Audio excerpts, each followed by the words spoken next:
Welcome to American Dealmaker.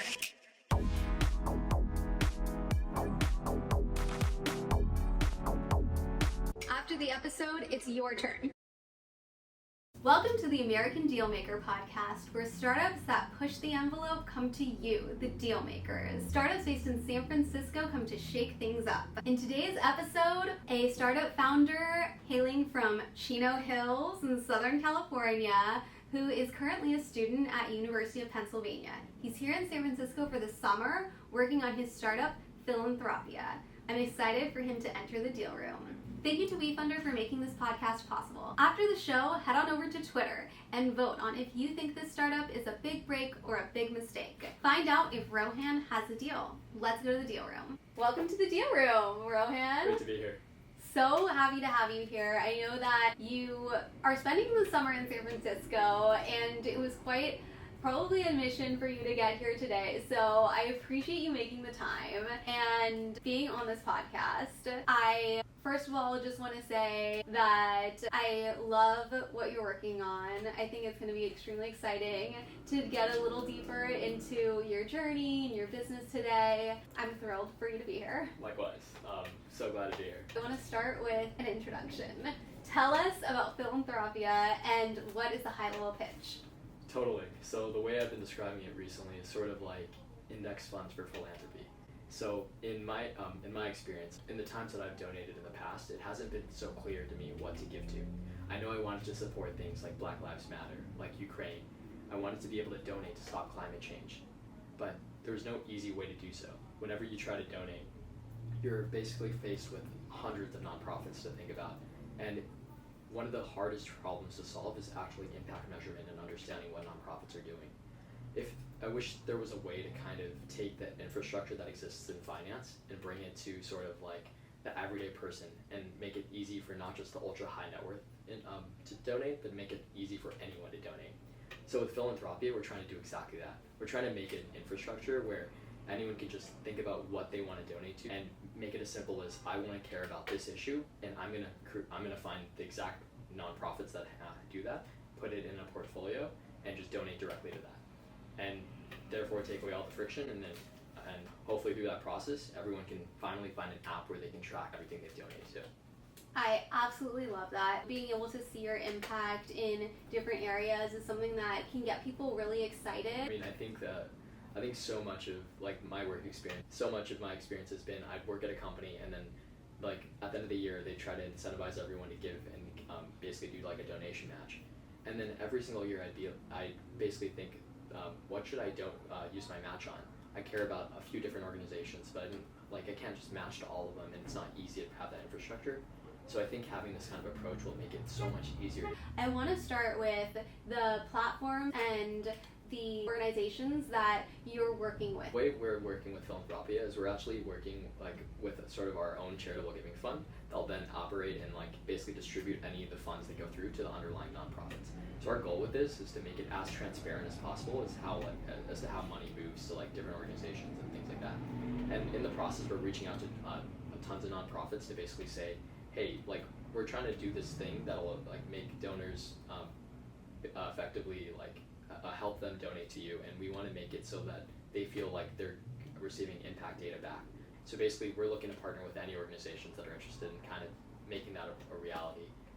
But even if they don't partner with us, we'll still send them the money and make sure that everything does what it needs to do. Tell me about the technology. What are you building with? How are you launching it? Awesome, yeah. So basically we're starting with just a simple website where we're building it using Next.js and the standard React ecosystem. And basically what we're trying to do is hopefully by the end of the month, maybe by this week, we should have a up and running site where you can donate to any nonprofit, and that you can use the new advancements in AI to basically find what you want to find without having to know the name. But then by the end of the month, we should hopefully have the portfolio system in place. So then we'll have a handful of portfolios, be able to bring on individuals who want to create their own portfolio, and be able to have anyone share what they care about with their friends and other people, and just go from there. Amazing. Tell me about the market. What's out there? What are people turning to now? Tell me what you've seen. On one hand, there's a few players if you wanted to donate, you could donate on Venmo or GoFundMe, and it would still be a way to kind of donate, but you don't really get to track that as kind of a lifelong impact or really see other things there. On the other side, you could donate to individual nonprofits and go on their website, but the challenge there, and the thing I personally found my own challenge when I was donating, is that so many different nonprofits have different website infrastructures and different technology partners they use. So on one side, you might be putting in, you might spend 10 minutes putting in your information and then see that you're actually giving, there's a 10% transaction fee because they're using some legacy tech from the 90s. And then on the other, it could be the transaction fee might be fine, but then it's very not clear where your money's going. So what I really wanted to do with this is kind of make it so you have all in one place for your personal impact. And right now, everyone talks about how they doom scroll, right? You can spend all your time thinking about something. Imagine if you do that, but end the session feeling happy about yourself instead of anxious. So that's kind of what we're trying to build. Amazing. How long have you been building this? In terms of actually building it, it hasn't been that long of being able to work on it full time. But that being said, it's been something I've been thinking about for quite a long time. I've been thinking about this in this problem space for maybe almost 4 years now, and it really just came down to a combination of seeing all the social unrest and things that are happening and wishing if there's a way we could give more directly and be able to impact things, and really just brainstorming and sometimes at least for me when I have a problem stuck in my head, I just can't stop thinking about it, so I'll just mull on it at night before I go as I'm trying to sleep and things like that.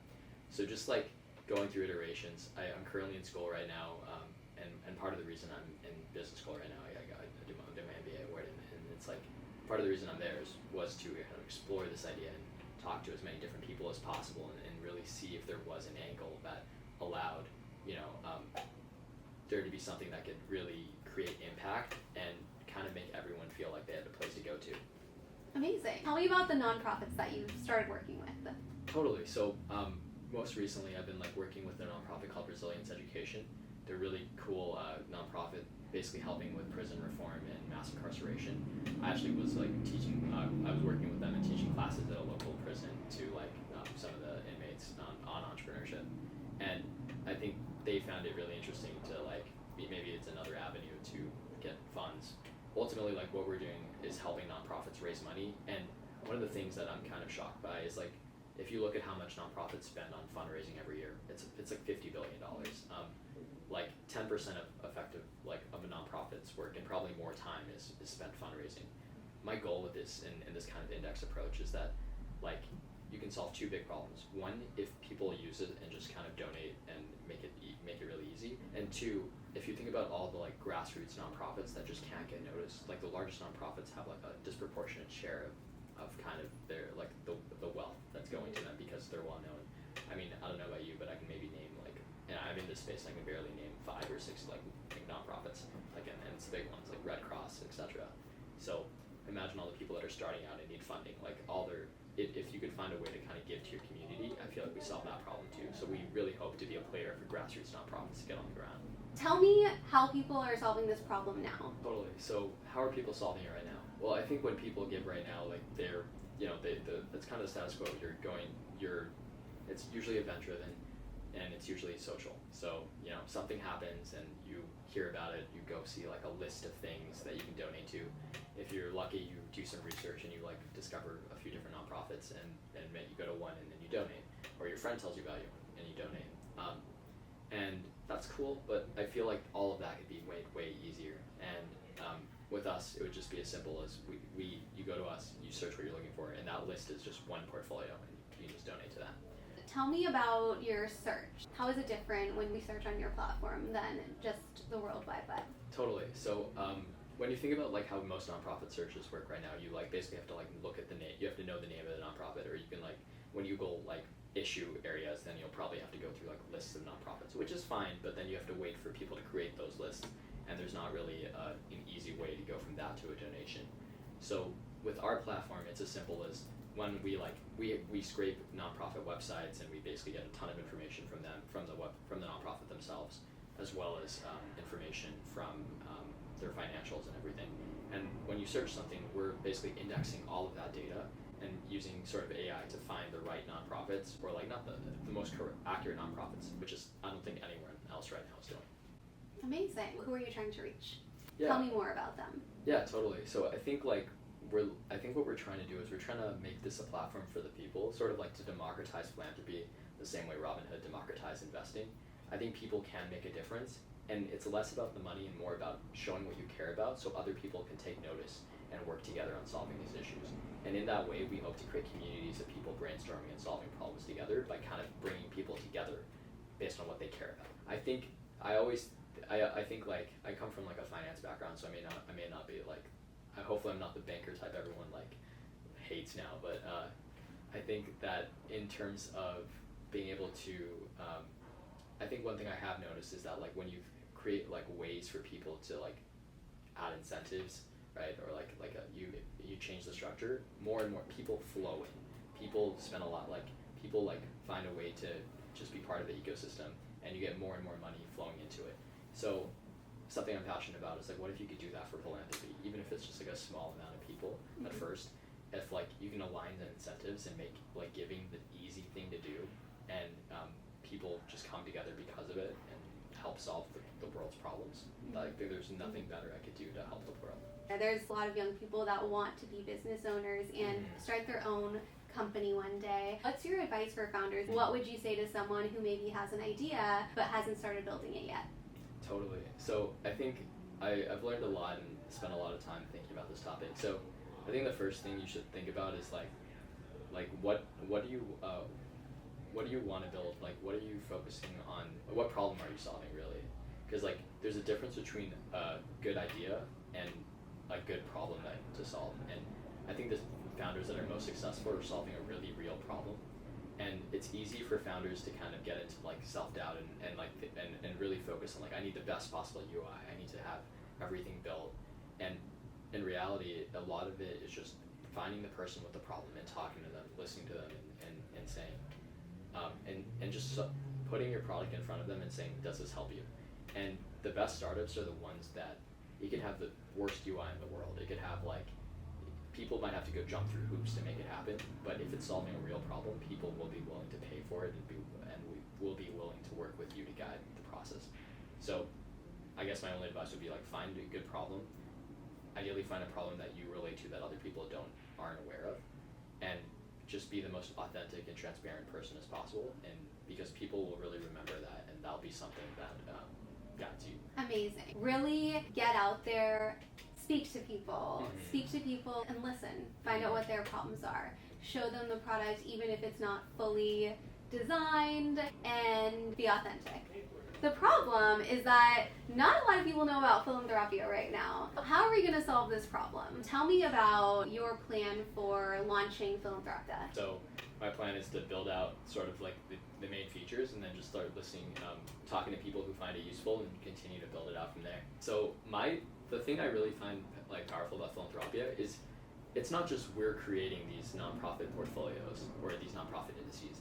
It is something we're empowering anyone to be able to create sort of their own portfolio and be kind of the portfolio manager of their own basket of nonprofits. And what that means is if you care about something, you can share it with anyone, and you can share what you care about with anyone in the world, and kind of have it be a place where if you want to make an impact, it's as simple as you creating a portfolio, or like it could just be one nonprofit, but creating that, sharing it with your friends and saying like, hey, let's work together and like let's make a difference in this area. And I really think that's powerful, and I'm hoping to like kind of rely and work with people that are making a difference to like spread their portfolios, work with experts, and have them highlight things. So if you just want to follow what an expert's doing, then you can do that. Really spreading the word and getting your startup out there. I am seeing confetti. Yeah, you can throw it. I think Philanthropy is a big break. So I think your startup is a big break. I'm going to cut you a break. So I'm going to cut you a break. Oh, thank you. It was really fantastic to be able to talk with you today, learn more about why you got started, what you're building, and also hear your advice for other entrepreneurs. I appreciate you coming on the podcast today and taking the time out of your day and making it over here. Thank you. Yeah, no, thank you. I really enjoyed being here. We're excited for Philanthropy. After the show, head on over to Twitter and vote on if the startup is a big break or a big mistake.